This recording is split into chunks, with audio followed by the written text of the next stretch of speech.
ಗುರುವೇ ನೀನು ಕಾರಣನಯ್ಯ ನನ್ನ ಭವದ ಬಂಧನ ಬಿಡಿಸಲು. ಗುರುವೇ ನೀನು ಕಾರಣನಯ್ಯ ನನ್ನ ಭವದ ಬಂಧನ ಬಿಡಿಸಲು. ನನ್ನ ಭವದ ಬಂಧನ ಬಿಡಿಸಲು.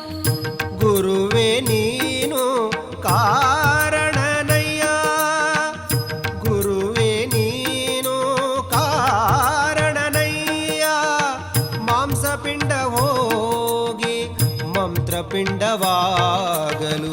ಮಾಂಸಪಿಂಡ ಹೋಗಿ ಮಂತ್ರಪಿಂಡವಾಗಲು. ಸಂಭ್ರಮ ಈ ಕುರುಖೇಡಿ ಗ್ರಾಮದ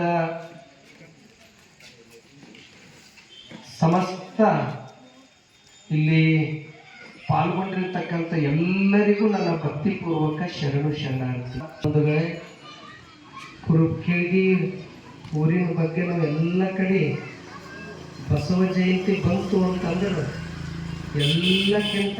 ಎಲ್ಲ ಊರಾಗ ಬಸವ ಜಯಂತಿ ಆಚರಿಸ್ತಾರೆ. ಆದ್ರೆ ಎಲ್ಲಕ್ಕಿಂತ ದೊಡ್ಡ ಹಬ್ಬ ಬಸವ ಜಯಂತಿ ಅಂದ್ರೆ ಅದು ಕುರುಖೇಡಿ ಗ್ರಾಮದಲ್ಲಿ ನಡೀತು. ಇಡೀ ಊರಿ ಒಬ್ಬರ ಮನೆಯ ಘಾತವ ಮಾಡಿ ಗಂಗೆಯಲ್ಲಿ ಮುಳುಗಿದಳು, ಚಂದ್ರನ ಕಳಂಕ ಬಿಡದಂತ ಆಯ್ತಯ್ಯ. ಅದೂ ಕಾರಣ ಒಬ್ಬರ ಮನವ ನೋಯಿಸದವನೇ, ಒಬ್ಬರ ಮನೆಯ ಘಾತವ ಮಾಡದವನೇ, ಪರಮ ಪಾವನ ನೋಡ ಕಪಿಲ ಸಿದ್ಧ ಮಲ್ಲಿಕಾರ್ಜುನ. ಈ ವಚನದ ತಾತ್ಪರ್ಯ ಏನು ಅಂದ್ರ, ಎಲ್ಲರೂ ದೇವರಾಗ್ಬೋದು, ಎಲ್ಲರೂ ಶಿವಸ್ವರೂಪಿಗಳಂತ.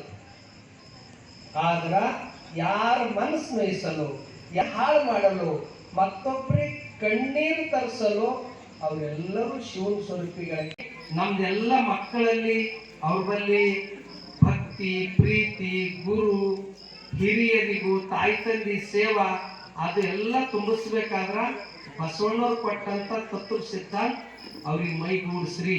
ಧರ್ಮದ್ದು ಅವರು ಧರ್ಮ ಗುರುಗಳು.